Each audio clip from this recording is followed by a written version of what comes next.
감사의 마음을 품겠습니다.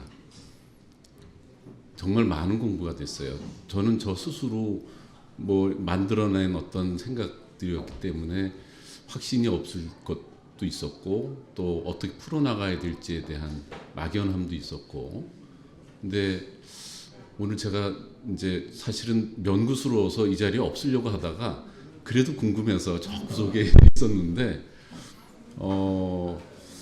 어떤 느낌이 들었냐면, 가령 사과가 이렇게 하나 있을 때 그냥 사과예요. 그건 그냥 사과입니다. 근데 그것을 어떻게 경험하느냐, 이걸 어떻게 관찰하느냐에 따라서 뭐 새큼한 맛이라고 설명할 분이 있을 테고, 빨간색이라고 설명할 분도 있을 테고, 자연이 만든 것이다라고 설명할 수도 있는 거죠.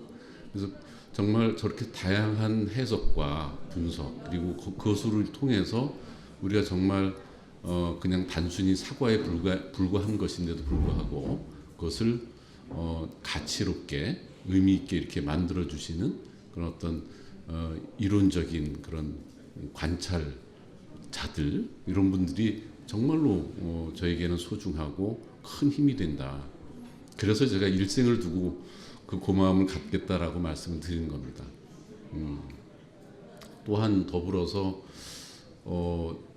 이제 저 아래 전시장에 작품을 이렇게 펼쳐놓긴 했지만 사실 작가로서는 늘 부끄럽거든요. 사실은 숨어 있고 싶어요. 뭐 이렇게 그 참 차린 거 없는 밥상을 이렇게 많은 분이 오셨을 때 왜 그 속무스러운 마음이 있는데요.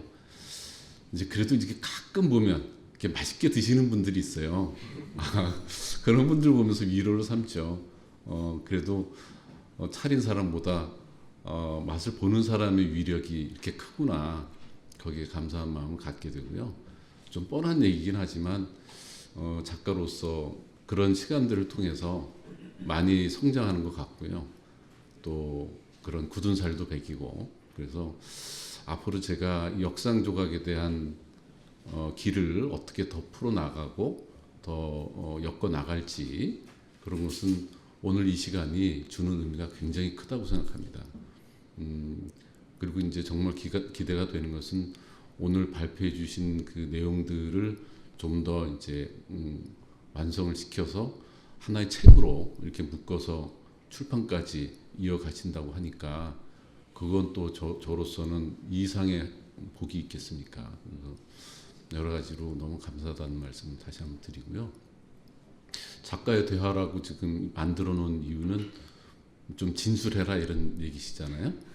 뭐 질문을 주시면 솔직하게 다 털어놓겠습니다. 뭐 제가 직접 받나요? 아니면 원혜경 선생님께서 좀 받아주시든가. 지금 여기 계신 여러분들께서 좀 자유롭게 그렇게 질문을 좀 해주셨으면 좋겠습니다. 오랫동안 이렇게 같이 앉아서 보셨는데요. 누가 좀 질문해 주실까요? 너무 멋있는 질문하지 마시고요. 예, 열심히 들으시는 것 같은데. 예. 아, 예. 사실 저는 훨씬 더 어렸을 때 갤러리에서 선생님 작업을 많이 봤었어요.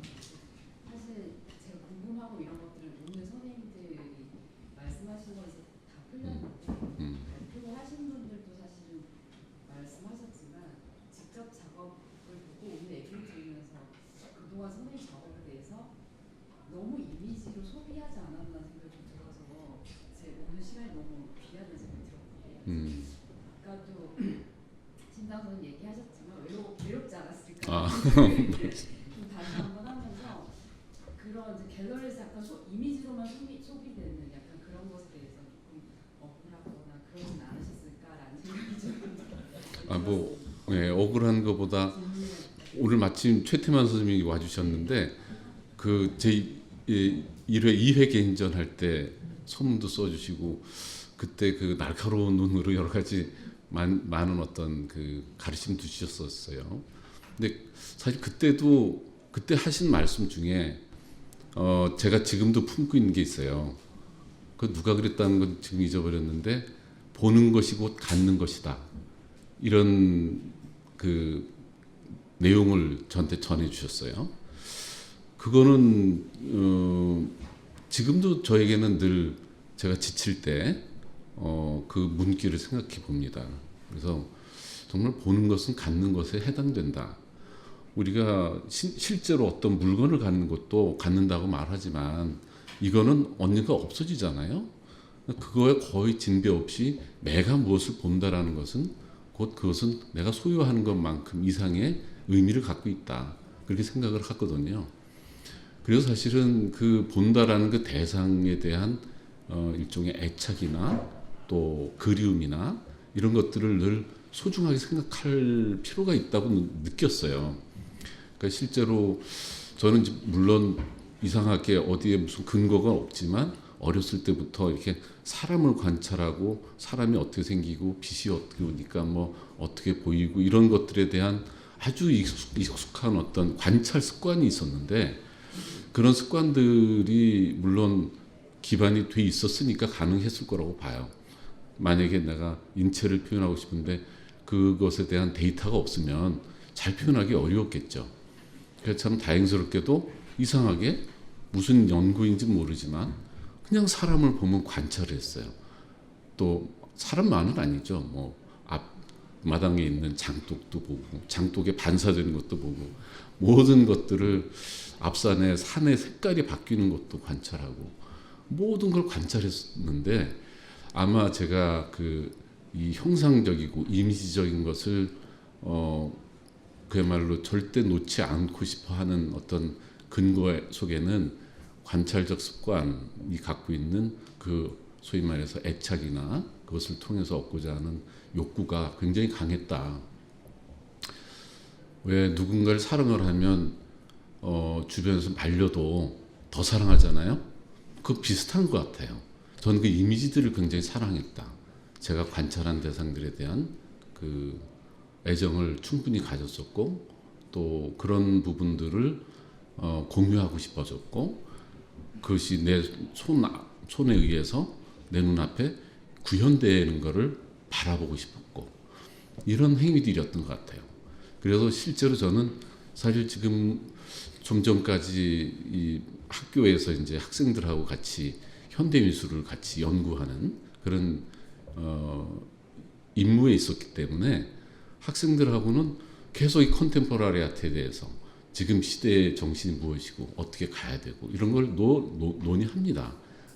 항상 그런 현 시대가 갖고 있는 문제점이나 또 이슈나 어떤 것을 지향하고 있고 무엇이 지금 이 시대에 필요한지 늘 관심 갖고 있고 다 알고 있지만 제가 막상 제 스튜디오에 제가 작업을 하고 뭔가 표현하려고 하는 그 순간에는 그런 걸 다 접어놓습니다. 제가 이용덕이라는 한 개인이고 작가이고 표현을 할 수 있는 주체라면 그 모든 그 중요한 것을 다른 사람들의 생각, 다른 사람들의 이슈, 다른 사람들이 주장하는 바에 나를 맡겨야 되는가? 그런 생각을 늘 하죠. 내가 다른 사람들의 이슈를 공유해서 나도 그 중에 하나에 동참하고 있다라는 그 사실에 대한 것에 과연 내가 얼마나 의미를 부여해야 되는가. 그런 측면에서 봐서 작가는 지극히 독립적이어야 된다고 생각을 합니다. 그래서 아마 초기에 제가 서문에 이렇게 제 그 작가 노트 중에 말미에 그게 있더라고요. 나는 신장로를 걷지 않고 오솔길을 걸어보겠다. 이런 정말 어리고 뭣도 모르던 시절인데 30대 정도 초반 정도나 그때 잘 모를 때지만 제가 저한테 그런 선언과 주문을 걸었던 것 같아요. 그러니까 그것은 아마 좀 이 시대 정신이나 어떤 이슈나 이런 모든 것들이 저는 지금도 굉장히 잘 관찰 또 이해하고 있고 많이 그런 것으로서 의미와 가치를 인정하고 있어요. 그러나 내 작업은 거기에 결부시킬 필요는 없다고 늘 저에게 따독거리죠. 그게 아마 그 힘이었던 것 같습니다. 외로웠을 텐데요. 혼자 그런 거 하지 않았어요. 이런 식의 거는 되게 많이들 그렇게 느끼시고 저 역시 그렇게 볼 수도 있겠구나라고 인정을 하지만 저는 조금도 거기에 그러니까 아쉬움을 느끼진 않았어요. 오히려 제가 갖고 있는 가치관과 또 타고난 재능과 제가 갖고 있는 어떤 습관 그런 것에 충실하고 싶어 했고 그게 이제 아마 오늘 이렇게 말씀해 주신 여러 가지 각도에서 이렇게 조망해 보시는 그것들이 근원이 되지 않았을까 그런 생각이 듭니다. 답이 되는지 모르겠네요.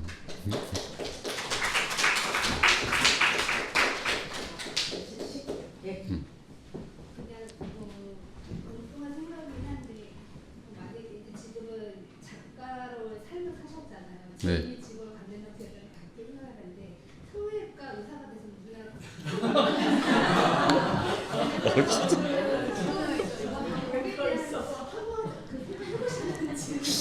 예, 제가 됐으면 참 좋았겠네요. 모두 얼굴이 뒤집혀 있을 때.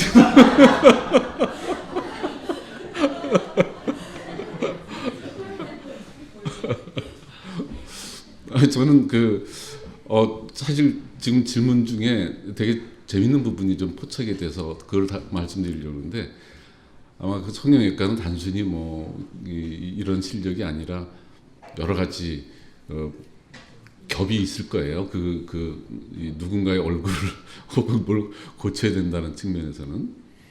근데 사실은 성형외과에 대해서 저는 반대가 있어요. 왜 다 똑같이 만드느냐는 거죠. 세 마시 나면 작품서 있게 남지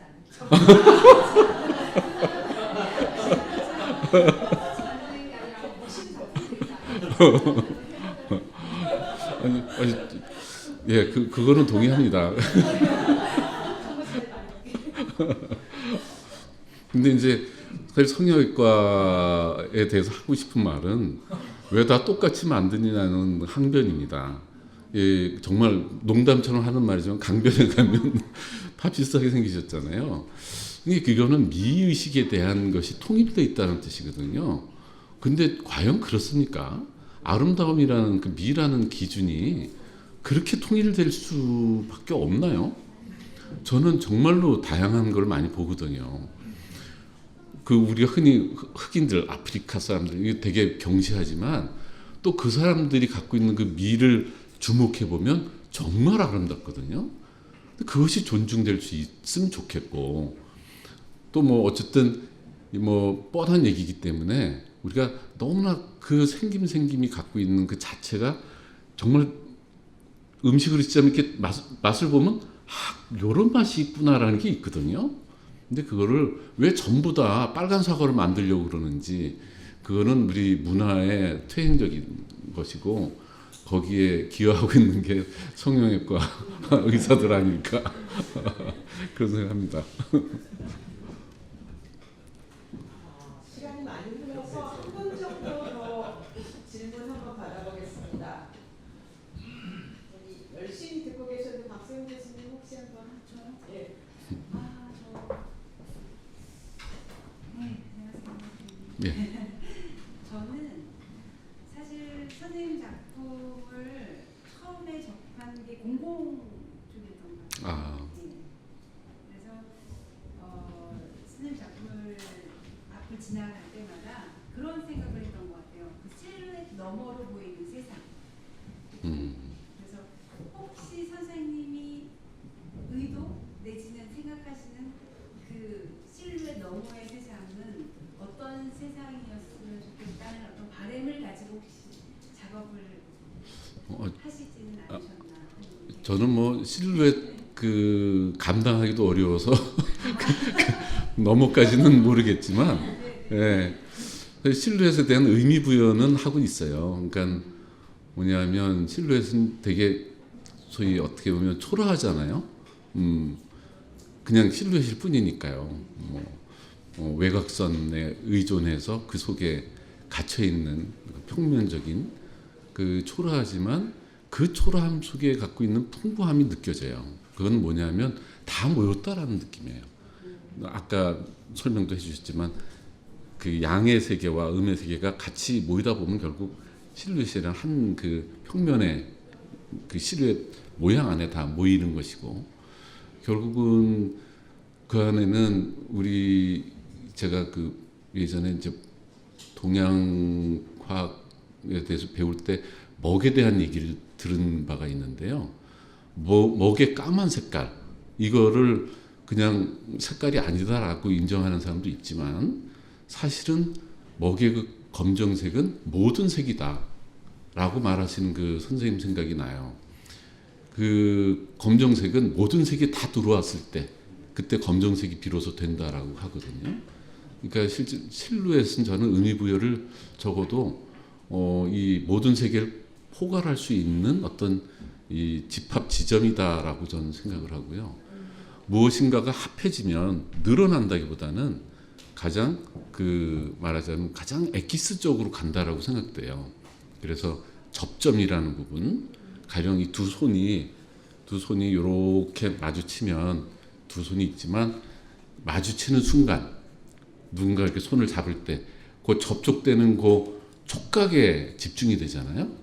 그러니까 그 촉각이라는 그 순간이 갖고 있는 그 아까 뒤시작 말씀도 그래서 저는 굉장히 어떻게 하셨지 속으로 생각했지만 그 바로 이 촉각이 갖고 있는데 온 것이 집중이 되는 거거든요.